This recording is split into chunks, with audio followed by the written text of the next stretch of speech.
Comment être à l'aise à l'oral, que ce soit à l'école, au travail ou même dans la vie de tous les jours. En vrai, pour la vidéo d'aujourd'hui, ma reine, ça va être un petit peu plus axé école. Quand t'as une présentation orale à faire devant toute ta classe, devant ton professeur et que t'es vraiment genre comme ça à chaque fois. Donc je vais te donner tous mes meilleurs conseils pour être hyper à l'aise à l'oral parce que des fois on connaît même pas son sujet mais juste parce qu'on est à l'aise, on a une bonne note. Donc si tu veux avoir ce cheat code et toujours avoir plus de 15 à tes euros, enregistre bien. Ça peut vraiment te rassurer, sache que personne t'écoute. Rares sont les fois où quand quelqu'un passe à l'oral, toute la classe est attentive, ça n'arrive jamais. À chaque fois les gens ils font autre chose, soit ils discutent, soit ils sont sur leur téléphone, soit ils sont sur leur ordinateur, mais vraiment personne ne t'écoute si ce n'est la prof. Et sincèrement des fois même les profs ils en ont rien à faire et ils t'écoutent même pas. Donc si ce qui te stresse réellement quand tu passes à l'oral, c'est le fait que tous les regards soient sur toi, que tout le monde t'écoute, que tout le monde soit là et que si tu fais une faute, tout le monde va le remarquer.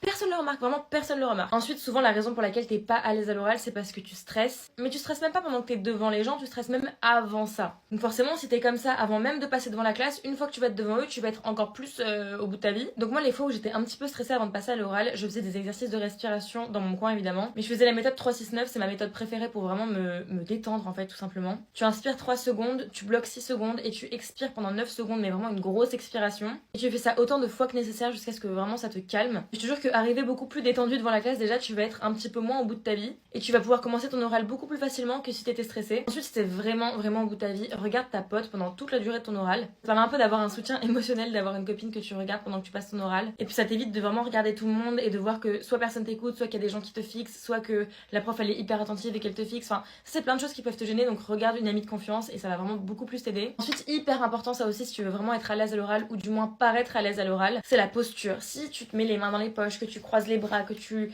bouges, que tu fais bouger tes pieds, que t'es pas à l'aise, genre ça se voit que t'es pas du tout bien, tu transmettras ta gêne aux autres et du coup ils remarqueront que t'es pas à l'aise. Alors que si voilà t'es sûr de toi, que tu restes bien droite, que tu parles avec les mains parce que des fois ça aide vraiment à être beaucoup plus à l'aise et que tes pieds sont bien ancrés au sol, tu paraîtras tout de suite beaucoup plus à l'aise. Et surtout le sourire ma reine, c'est trop important. Et la voix qui porte, c'est vraiment ce qui est de plus important je trouve si tu veux paraître à l'aise à l'oral et si tu veux l'être aussi. Tu parles comme ça, comme c'est la fille qui fait des aiguillettes de poulet. C'est pas hyper agréable à entendre. Donc si tu trouves que t'as pas une voix qui porte assez, tu peux faire des cours de chant, des exercices chez toi juste pour un peu améliorer ta voix globale. Et ma reine, n'oublie pas que ça arrive à tout le monde de faire des erreurs. Donc si tu te trompes dans ton texte, si tu te trompes pendant ton oral, tu bafouilles ou quoi, ne stresse pas, ne coupe pas ton oral, continue, c'est comme la musique, même s'il y a une faute, on continue et personne ne le remarquera.